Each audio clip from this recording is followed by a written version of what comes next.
All right, let's enter the group chat. Art Cullen, who you all know is one of my all-time favorites, is here. Pulitzer Prize-winning journalist and editor of the Storm Lake Times Pilot. Anthony Fisher joins us, MS Now senior editor and opinion columnist.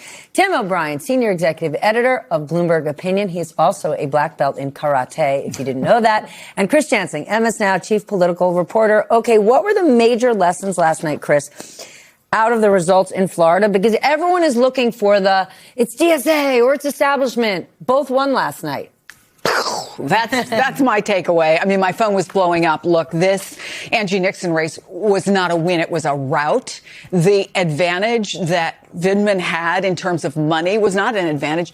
He buried her. The idea that in a state as big as Florida that has 10 major media markets, somebody with only $60,000 in ads could win is insane. What does that tell us? I have three big takeaways. One, this is a rejection of politics as usual. Conventional politics just went out the window. We've seen it time and time and time again. Not always. There are the establishment candidates, obviously, who win. But what we know is that ideology is not everything, right?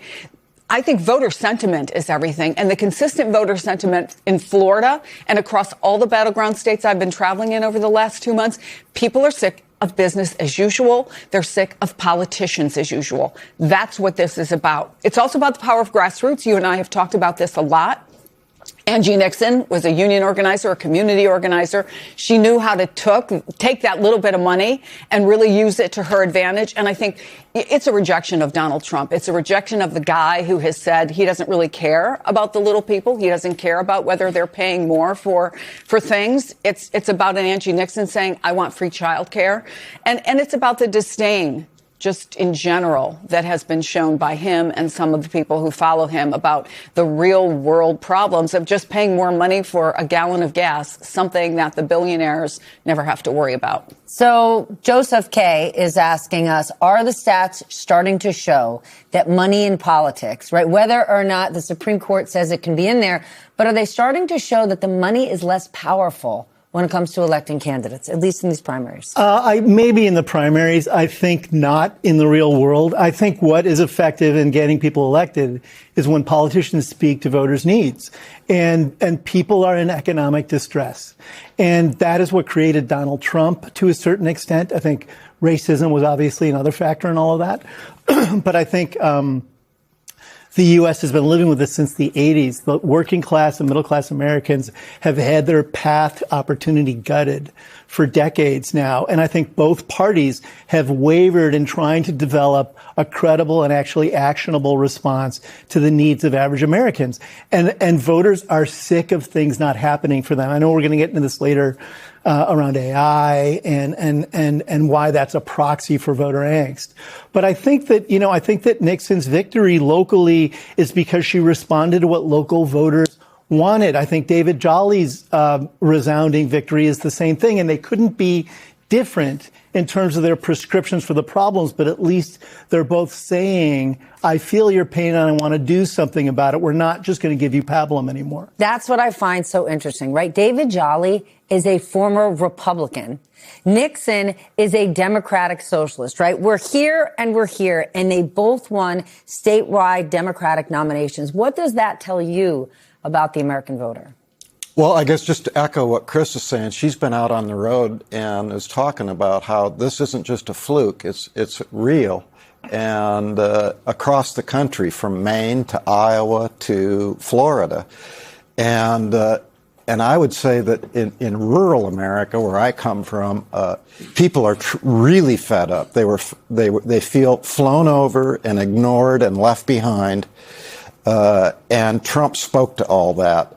He didn't do anything about it, but he spoke to it. And are people actually listening to that? Because you and I have had this conversation before where you're like, Democrats don't have a snowball's chance in hell. They fly over the state. They don't care. Trump came here and he spoke to us. He spoke to Iowans, but here's the thing. He lied. He did, but he's still 10 points above the national average Why? in Iowa. Because he comes with these huge disaster bailouts, that he creates disasters for agriculture, for export markets, and then comes along and lays bundles of money on those same outfits, and including agribusinesses like the Brazilian that run JBS, and a beef processor. And so he's laying money on them, tons of money. And he's going to throw whatever it takes into the U.S. Senate race in Iowa.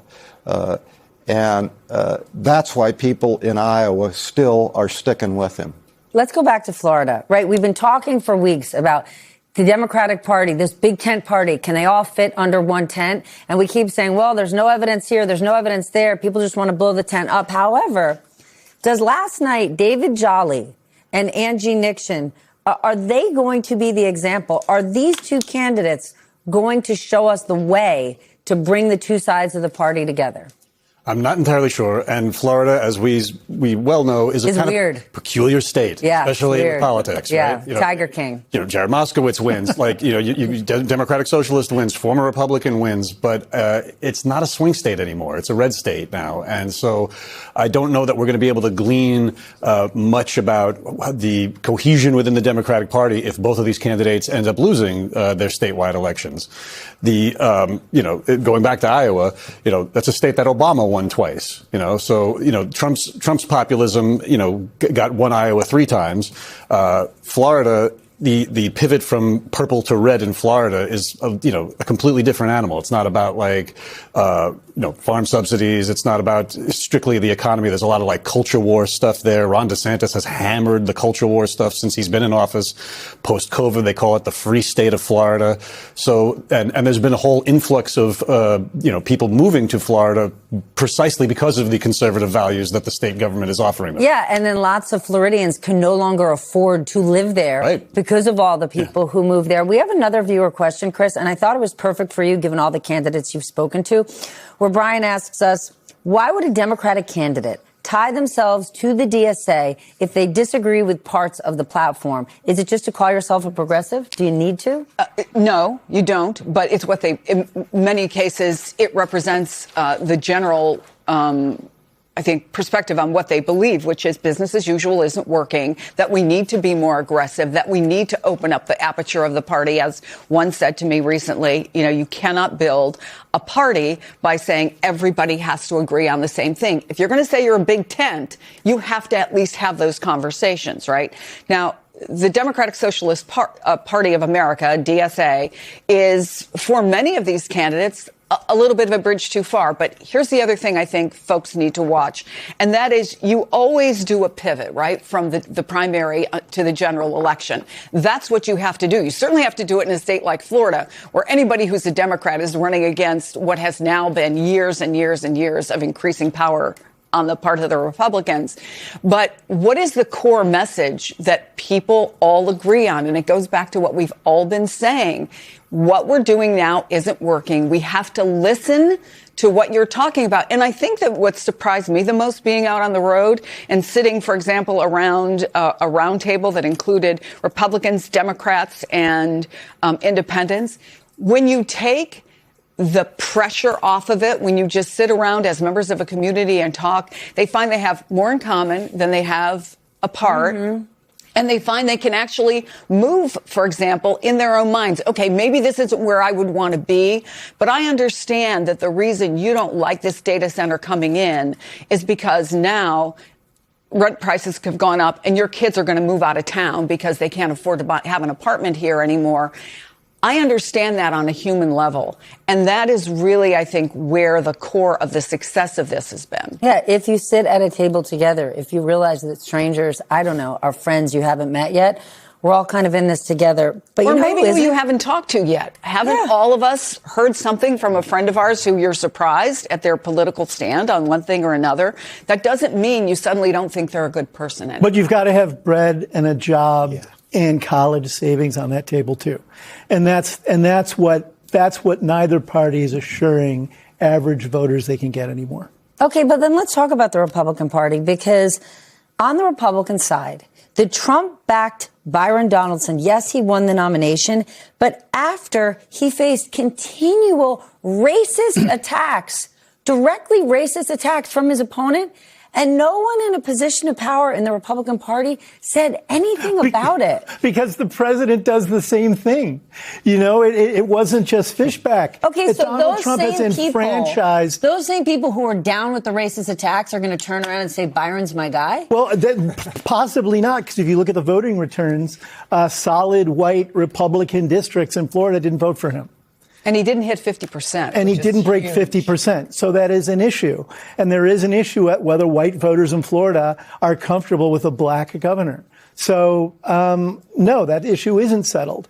But the issue of making it okay to wear racism and hate speech on your sleeve is both a campaign tactic and civic dialogue emanates from Donald Trump. And he's made it okay for everyone else who does it to engage in it. Could that What year be? is this? I know. Right. I know. Exactly. Could that be why, in his speech last night, Donald's notably left Donald Trump out of the speech completely and instead talked about affordability, which was noteworthy because there's not much to say on the affordability front if you're running as a Republican? Yeah, I mean, it's possible that, you know, Donald's speechwriter just decided, hey, let's just scoot past that. We already got the endorsement. We don't need to, you know, thank the boss. But you know, going back to like Fishback and the attacks on Donald's, this is definitely the future of the Republican Party. Like, there's been a lot of reporting over the last few months where like statewide young Republican groups have had like really horrific anti-Semitic and racist group chats that have been leaked. And in the case of Fishback, like, you know, his dog whistles are not dog whistles. They're just whistles. So like somebody like Donald's and his team probably are trying to really thread an almost impossible needle, which is that they need Trump, they need MAGA, they actually do need voters who might be on the racist side of the spectrum, and hope that like, well, maybe they'll hold their nose and vote for a black Republican rather than vote for one of these horrible Democrats.